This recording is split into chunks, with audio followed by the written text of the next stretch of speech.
सदियों से यही सिलसिला चलता आ रहा है कि काम करें कोई और, मेहनत हो किसी की, लेकिन ना तो उन्हें श्रेय दिया जाता है और ना ही अधिकार।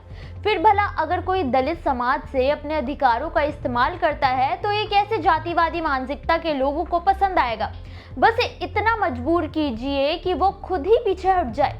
नमस्कार, मेरा नाम है मोहिनी, आप देख रहे हैं भीमसेना। पिछले 24 घंटे में दलितों के साथ होने वाली घटनाओं के बारे में जानेंगे जो इस वक्त सोशल मीडिया पर काफी सुर्खियों में है। दलितों से जुड़ा पहला मामला भीम आर्मी चीफ चंद्रशेखर आजाद को लेकर है, जिन्होंने बता दिया है कि भले ही लोग उन्हें दलितों का नेता कहते हों, लेकिन वो हर उस वर्ग के लिए खड़े हैं जो कमजोर है, शोषित है, पिछड़ा है। दलितों के अधिकार के लिए लड़ने वाले आजाद ने अभी हाल ही में दलितों के साथ अब मुसलमानों को भी अपने साथ लाने के लिए बड़ी तैयारी शुरू कर दी है। उन्होंने खुलेआम मुसलमानों से अपील की है कि वो डरे ना, घबराए ना, डर कर वोट ना करे, स्वाभिमान सम्मान से आजाद समाज पार्टी के साथ खड़े हों, नौकरी रोजगार में हिस्सेदारी लें, आगे बढ़ें और अपनी ताकत बनाएं। उन्होंने वादा किया है कि आसपा उनके अधिकारों की पूरी रक्षा करेगी, लेकिन वहीं दूसरी तरफ मुसलमानों के साथ खड़े होने के कारण हिंदू समाज में नाराजगी नजर आ रही है, जिससे कहीं ऐसा ना हो कि 2027 के विधानसभा चुनाव में मुसलमानों से हमदर्दी आजाद को नुकसान पहुंचा दे। वैसे आपको क्या लगता है, क्या आजाद के इस कदम से दलितों का विश्वास कमजोर होगा? हमें कमेंट करके अपनी राय जरूर बताइए। दलितों से जुड़ा अगला मामला दलित आईएएस रिंकू सिंह राही को लेकर है। भ्रष्टाचार और जातिगत भेदभाव से तंग आकर इस्तीफा देने वाले दलित अधिकारी का मामला अब सीधा देश की राष्ट्रपति तक पहुंच गया है। रिंकू सिंह राही ने साल 2009 में छात्रवृत्ति घोटाले का खुलासा किया था, लेकिन उसके बाद से ही वो निशाने पर आ गए थे। उन पर जानलेवा हमला भी किया गया। इतना ही नहीं, एक दलित को आगे बढ़ते देखकर उनकी योग्यता और अनुभव के अनुसार महत्वपूर्ण जिम्मेदारी से ही उन्हें वंचित कर दिया गया। नतीजा ये हुआ कि रिंकू सिंह को 8 महीने तक कोई काम ही नहीं सौंपा गया, जिसे तंग आकर उन्होंने इस्तीफा दे दिया। वहीं ये मुद्दा अब तूल पकड़ चुका है। साथ ही दलित संगठन के लोग अब सीधा राष्ट्रपति द्रौपदी मुर्मू से गुहार लगा रहे हैं कि रिंकू सिंह का इस्तीफा नामंजूर किया जाए और उनके लगाए गए आरोपों की निष्पक्ष जांच की जाए। हैरानी की बात तो ये है कि दलित होने के कारण एक ऊंचे पद पर बैठे व्यक्ति को भी प्रताड़ित करने से बाज नहीं आते हैं, तो भला मासूम गरीब पिछड़ों को कहां से न्याय मिलेगा। दलितों से जुड़ा अगला मामला उत्तर प्रदेश के भदोही जिले से है, जहां पुरानी रंजिश के चलते एक युवक ने 60 साल के दलित बुजुर्ग की सरेआम चाकू से गोदकर हत्या कर दी। मामला भदोही जिले के जगदीशपुर गांव के पाल चौराहे का है।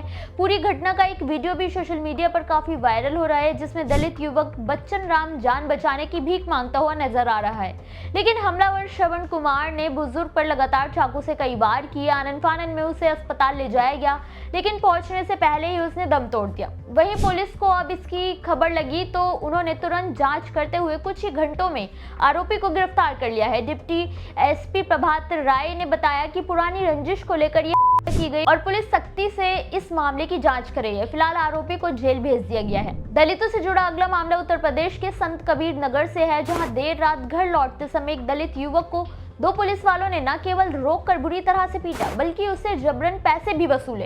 हैरानी की बात तो ये है कि अधिकारों की रक्षा करने वाले ही उन्हें लूटने के लिए तैयार खड़े हैं। ये घटना संत कबीर नगर जिले के छपिया छितौना के रहने वाले दलित युवक सुधाकर कुमार के साथ हुई है। पीड़ित युवक ने कांटे चौकी पर तैनात 2 सिपाहियों हरि प्रकाश और संजय पर आरोप लगाते हुए लिखित शिकायत दर्ज कराई है। पीड़ित युवक ने अपनी लिखित शिकायत में कहा कि यह घटना उसके साथ 27 मार्च को रात 9 बजे हुई थी, जब वो कांटे से वापस घर लौट रहा था। तभी उससे गलत तरीके से पैसे वसूलने के इरादे से पेट्रोल पंप के मोड़ पर उसे जबरन सरकारी वाहन में बिठा लिया गया था और उससे पैसे मांगते हुए लात घूंसों से बुरी तरह से पीटा गया। उससे पैसे लूटे गए और उसे बाहर फेंक दिया गया। शिकायत मिलने के बाद एएसपी एसके सिंह ने आश्वासन दिया है कि वो इस मामले की उचित जांच कर रहे हैं और पीड़ित को न्याय जरूर मिलेगा। हैरानी की बात तो यह है कि आखिर किस कानून में लिखा है कि दलित होने के कारण कोई भी उन्हें प्रताड़ित कर सकता है? फिर कहाँ है न्याय व्यवस्था? दलितों से जुड़ा अगला मामला केरल के कोच्चि से है, जहां वामपंथी सरकार पर विकास परियोजनाओं में आदिवासी, दलित और अन्य वंचित समुदायों की उपेक्षा करने का संगीन आरोप लगाते हुए अंबेडकरवादी डेमोक्रेटिक फ्रंट ने उनसे अपना समर्थन लेते हुए कांग्रेस के नेतृत्व वाले यूडीएफ को देने का फैसला किया है। एडीएफ ने एक कदम तब उठाया जब इस बात का खुलासा हुआ कि विंझिम बंदरगाह, राष्ट्रीय राजमार्ग और सुरंग सड़कों जैसी परियोजनाओं में उन्हें कोई लाभ ही नहीं दिया गया है, जिसके बाद राज्य में दलितों के साथ होने वाले भेदभाव का पर्दाफाश हुआ। इतना ही नहीं, योजना कोष केवल 10% हिस्सा ही SC/ST के विकास के लिए आवंटित किया जाता है, लेकिन उसका भी इस्तेमाल उनके लिए नहीं होता है जो बड़े भ्रष्टाचार की तरफ इशारा कर रही है। पिछले 9 सालों में SC/ST कोष से 7,411 करोड़ रुपए बर्बाद हुए हैं, लेकिन वंचितों को कोई लाभ नहीं दिया गया है। दलित छात्रों को पढ़ाई को बीच में छोड़ना पड़ रहा है, जिसका कारण सरकार की अनदेखी है। अब देखना ये होगा कि सरकार की इन संगीन आरोपों पर क्या प्रतिक्रिया आती है। दलितों से जुड़ी इन खबरों पर आपकी क्या राय है, हमें कमेंट करके जरूर बताएं।